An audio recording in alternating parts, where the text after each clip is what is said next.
Life is one long battle. We have to fight at every step, and Voltaire very rightly says that if we succeed, it is at the point of the sword, and that we die with a weapon in our hand. With this video, I want to bring to attention a tiny little section coming at the end of the penultimate chapter of Schopenhauer's Counsels and Maxims, his advice for practical living.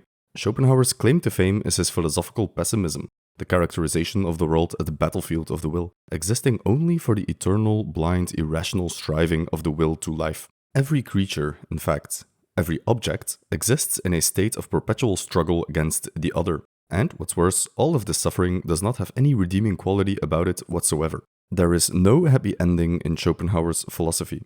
But these musings on the nature of the world and the creatures in it are philosophical problems. After penning down his entire system in the magnum opus called The World as Will and Representation, and after spending decades perfecting and expanding it, Schopenhauer took to writing for a completely different objective. In these later writings, he is not so much concerned with deep philosophical questions, but with day-to-day psychological observations on human society and how one should conduct oneself in it.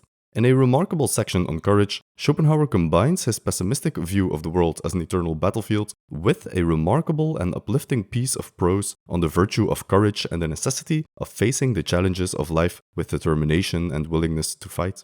It is a cowardly soul that shrinks or grows faint and despondent as soon as the storm begins to gather, or even when the first cloud appears on the horizon. Our motto should be no surrender, and far from yielding to the ills of life, let us take fresh courage from misfortune. Reading these words coming from Schopenhauer's pen is a strange experience indeed, but it serves as a reminder that Schopenhauer, for all his pessimism, never actually advocated for an attitude of defeat. Schopenhauer's practical advice on a deep philosophical level is the pursuit of asceticism, the life of the monk, fasting, abstinence, prayer or meditation, in other words, a withdrawal from the world, not a surrender to the world. Our whole life itself, let alone its blessings, would not be worth such a cowardly trembling and shrinking of the heart. Therefore, let us face life courageously and show a firm front to every ill.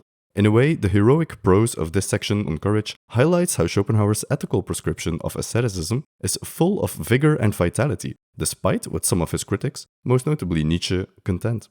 The problem of the ascetic is one of the most fascinating ones in the complicated interplay between Schopenhauer and Nietzsche. And if you guys want to see a full video on the subject, please leave a comment below. The topic is too complicated to tackle in a short video like this, and it deserves a deep dive. This section is Schopenhauer at his most hopeful.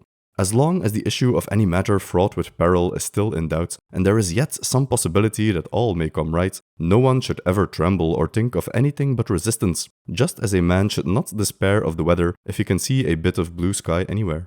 Let our attitude be such that we should not quake, even if the world fell in ruins about us. The reader has to wonder what overcame Schopenhauer to write these words. Were they written as he felt the end of his own life drawing near? Or did he perhaps want to impart a message of hope, even in the face of a world fraught with suffering and pain? Did he want to promote the classical virtue of courage? Courage at all costs. Courage for no other reason than to be courageous, even if the battle has long been lost.